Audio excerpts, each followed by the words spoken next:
안녕하십니까? 인생의 복잡한 문제들을 말씀으로 단칼에 해결해주는 김종근 목사의 쾌도 남마입니다.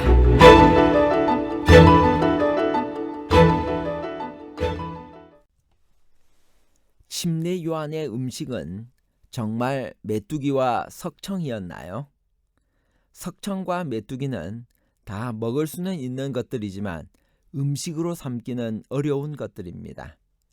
침례 요한은 실제로 곤충 메뚜기를 먹었나요? 아니면 광야에서 흔히 구할 수 있는 캐롭 나무의 열매를 먹었나요?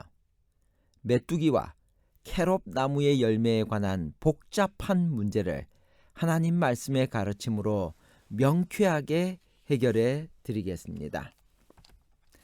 마가복음에는 침례 요한에 관해 자세히 소개하지는 않습니다. 다른 복음서에서 침례 요한에 관해 어떻게 기록을 하고 있나요?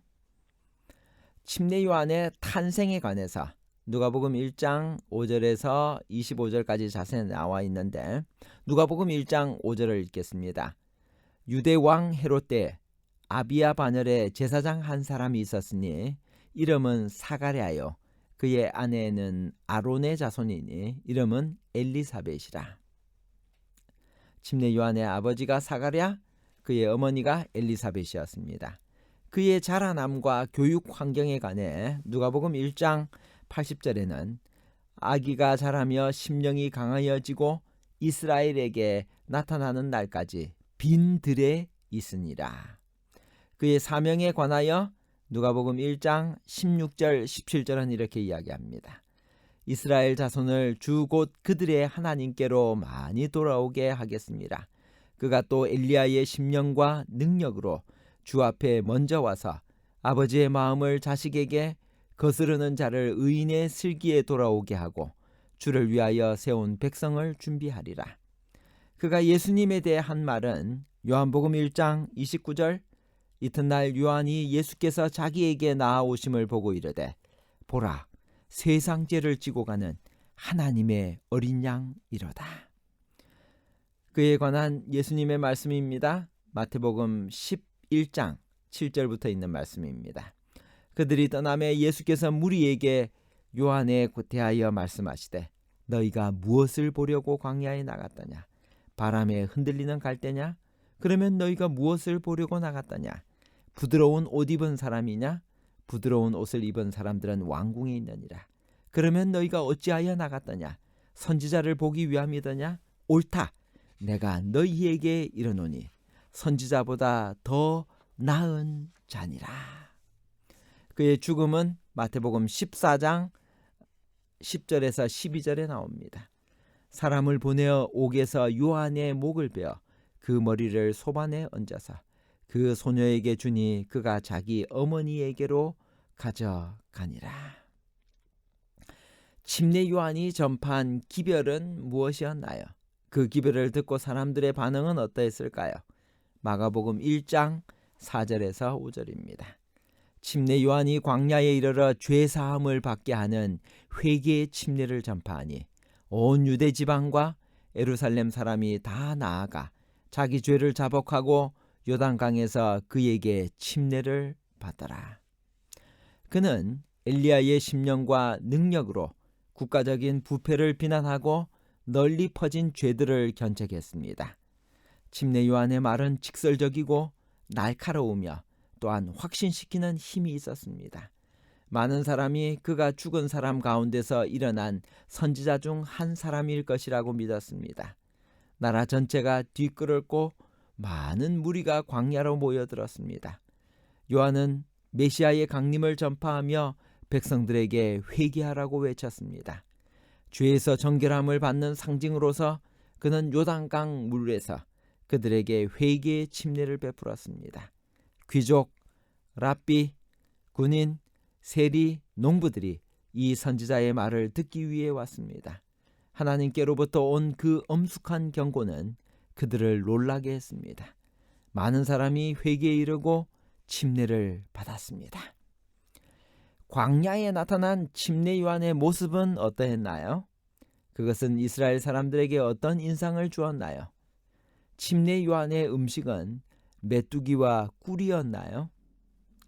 마가복음 1장 6절, 요한은 낙대 털옷을 입고 허리에 가죽띠를 띠고 메뚜기와 석청을 먹더라. 마태복음 3장 4절, 이 요한은 약대 털옷을 입고 허리에 가죽띠를 띠고 음식은 메뚜기와 석청이었더라. 요한은 메뚜기와 석청을 먹었으며 낙타 털옷을 입고 허리에 가죽띠를 띠고 나타났습니다. 그 모습은 오랫동안 선지자의 출현에 굶주렸던 이스라엘 사람들에게 깊은 인상을 주었습니다. 그것은 전형적인 구약시대 선지자의 모습이었기 때문입니다. 요한의 외양은 청중들의 마음에 옛날의 선지자들을 연상시켰습니다. 그의 태도와 의복은 엘리야 선지자와 비슷했습니다.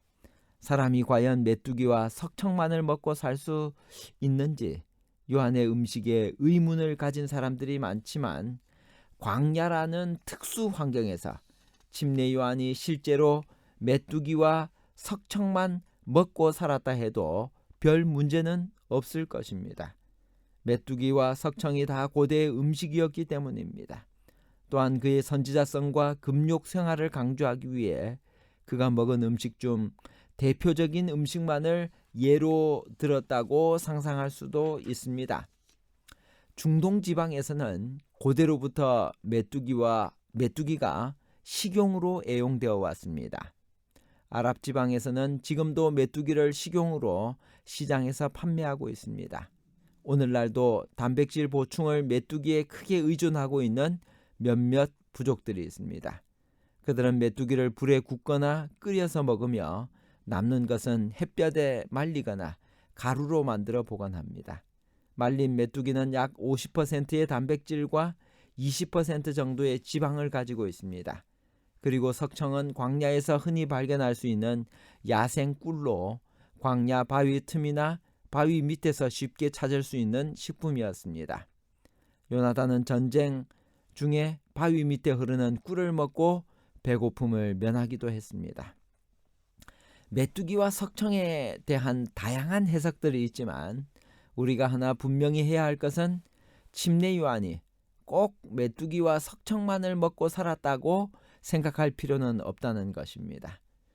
요한의 약대 털옷과 그 가죽띠가 그가 선지자라는 것을 드러내는 요한의 대표적인 옷인 것처럼 메뚜기와 석청도 그가 광야에서 생활한 금욕적인 광야의 선지자라는 것을 드러내는 그의 대표적인 광야의 음식으로 여기에 언급되었을지도 모르는 것입니다. 다시 말하면 그는 광야에서 소박하기는 하지만 구할 수 있는 몇 가지 음식을 먹었지만 그 중에서 광야에서의 그의 금욕적인 생활을 극명하게 나타내주는 두 가지 음식만을 예로 들었을 것이라는 생각입니다. 침례 요한이 먹은 메뚜기를 식물이라고 보는 견해가 있습니다. 한 가지 유력한 어원학적인 증거는 요한이 먹은 메뚜기가 곤충이 아니라 게롭나무의 열매라는 것입니다.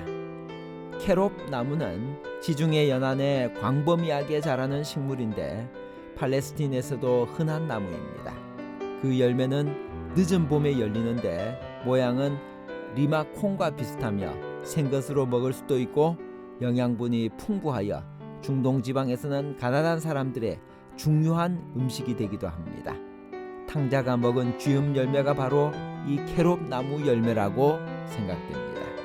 영국에서는 이 캐롭나무 열매를 메뚜기라고 부르며 그 열매를 요한의 음식이라고 부르고 주로 가축 사료로 사용합니다. 결론입니다. 첫 번째, 침례 요한은 실제로 곤충 메뚜기를 먹은 것이 아니라 광야에서 흔히 구할 수 있는 캐롭 나무의 열매를 먹었습니다. 둘째, 성령의 침례는 성령의 충만과 같은 뜻으로 쓰였습니다. 셋째, 죄인을 용서하시는 주님은 우리를 불쌍히 여기고 손을 내밀어 우리를 위로하시며 우리를 용서하기를 원하고 우리를 깨끗하게 하시는 분입니다. 오늘 우리는 침례 요한의 삶에 관해서 생각을 해보았습니다. 그는 광야에서 메뚜기와 석청을 먹고 살았습니다. 그리고 그는 광야에서 오직 하나님의 말씀을 깊이 묵상하며 예수님의 초림을 준비하는 그러한 사람이었습니다.